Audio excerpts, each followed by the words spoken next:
따뜻한 온기를 돌게 해주는 아궁이 역할을 해주는 정보에 대해서 나눠드리려고 할게요. 여러분, 아궁이 떼는 집에서 살고 싶으세요? 최신식 보일러가 있는 집에 살고 싶으세요? 아궁이 떼는 집, 낭만이 있을 것 같긴 해요. 하지만 우리 몸은 평생 살아야 하는 몸이잖아요. 그럼 아궁이 역할을 하는 게 바로 대사거든요. 이렇게 생각해보면 최신식 보일러를 드리는 집이 훨씬 더 좋겠죠. 제가 오늘 설명해드릴 제품은 바로 메타입니다.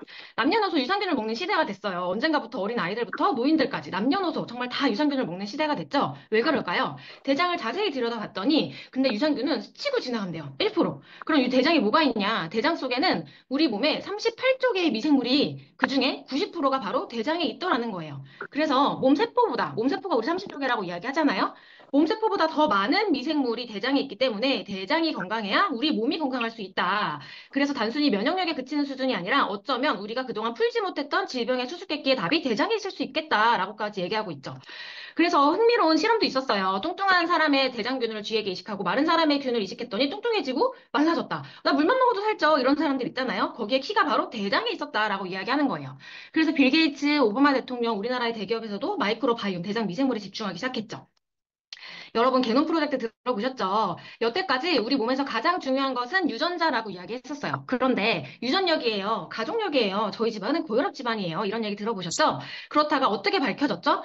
유전자이긴 하지만 그게 스위치였다는 게 밝혀졌어요. 내 환경, 생활 습관에 따라서 내 유전자가 켜질 수도 있지만 반대로 끌 수도 있다는 거죠. 근데 또 하나의 중요한 사실은 우리 몸의 유전자는 바꿀 수 있나요? 없죠. 태어난 유전자 그대로고 스위치를 꼈다 크는 건데 놀랍게도 마이크로바이옴도 미생물이기 때문에 유전자가 있습니다. 그런데 사람의 유전자가 2만 개예요. 근데 마이크로바이옴의 유전자는요, 330만 개예요. 사람이 가지고 있는 유전자보다 150배가 더 많고 복잡합니다. 그런데 이 마이크로바이옴의 유전자는요, 바꿀 수 있나요? 네, 바꿀 수 있습니다. 그렇기 때문에 메타가 가진 파워풀한 영향력을 오늘 조금 더 자세히 나눠드리도록 할게요.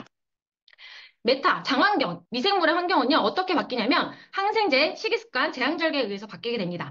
묵은 상태의 자궁 속에 있다가 엄마의 산도를 통해서 미생물 샤워를 하고 태어난 아이들은 쏙 빼는 제왕절개한 아이들보다 면역력이 훨씬 더 높죠. 천식이 더 안 걸리고 이런 결과들은 이미 논문으로 많이 밝혀져 있어요. 그럼 그 두 번째는 뭐냐? 항생제입니다. 요즘 항생제 정말 많죠. 특히나 우리나라는 항생제를 정말 남용하는 나라 중에 하나예요. 항생제를 먹는 이유는 내가 원하는 균을 죽이기 위해서 먹죠. 근데 항생제를 먹는 순간 내 몸에서 무슨 일이 일어나냐? 미생물을 죽이게 됩니다. 제가 비유를 하나 드릴게요. 산에 산불이 난 거예요. 그 산불에 내가 원하는 균들도 죽이겠지만 건강하게 살아서 생명으로 유지해야 되는 그 울창한 숲이 다 불타버리는 거예요. 항생제가 내 몸에 한번 들어왔을 때 내 몸의 반응이 마치 산불이 난 산과 같이 된다. 그럼 어떻게 될까요? 내가 원하는 균도 죽이겠지만 일시적으로 열은 떨어지고 감기는 떨어지겠지만 전체적으로는 면역력 자체가 떨어지기 때문에 더 쉽게 감기 걸리고 더 많이 아파지는 몸 상태가 된다는 거죠. 그 다음은 바로 식습관이에요. 불과 100년 사이에 인간의 식습관이 완전히 바뀌었습니다. 수렵 채집하던 그 식습관에서 지금 어떻게 먹죠? 어떻게 하면 빨리, 간단하게 배를 채울 수 있지 포커스가 돼서 음식이 나오기 시작했어요. 영양학, 식품학을 공부한 박사들이요. 지금은 어떻게 하면 단짠의 조합으로 사람들이 끊임없이 이 음식을 먹고 싶게 하지라는 물음표를 가지고 음식을 만들기 시작했습니다. 그렇기 때문에 밀가루, 과당이 너무 많이 들어간 정제 탄수화물, 당류가 너무 많이 들어가죠. 그리고 아까 말씀드렸지만 대장은 우리 소화기관의 가장 마지막이에요. 내가 먹은 음식이요. 위장, 소장, 그리고 대장, 그리고 항문 바로 위에 직장까지 다 내려가야지만 미생물이 먹이를 넣는 거죠.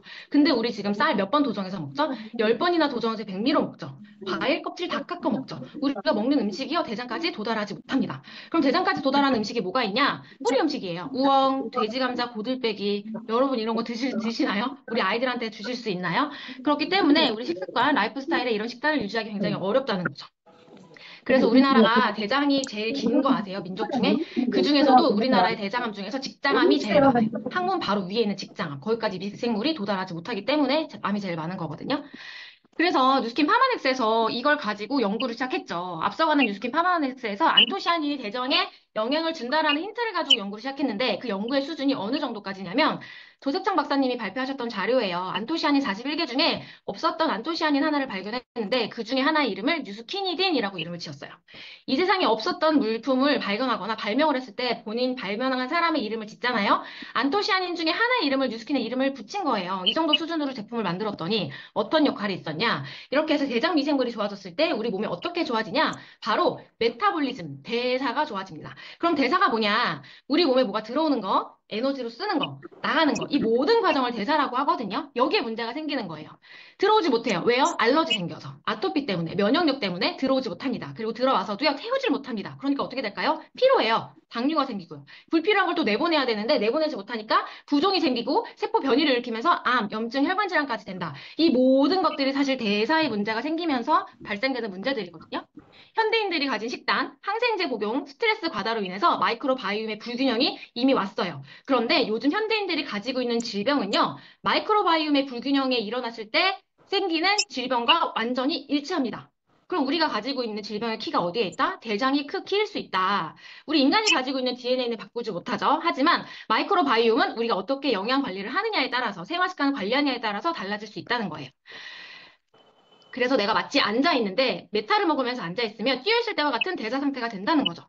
여러분, 하루 세 알로 마이크로바이옴 환경을 완전히 건강하게 만들 수 있다면 이거 완전 땡큐 아닌가요? 우리가 건강할 때 건강을 지킬 수 있다면 너무 감사하지 않나요? MC 원픽 오늘 여기까지 하겠습니다.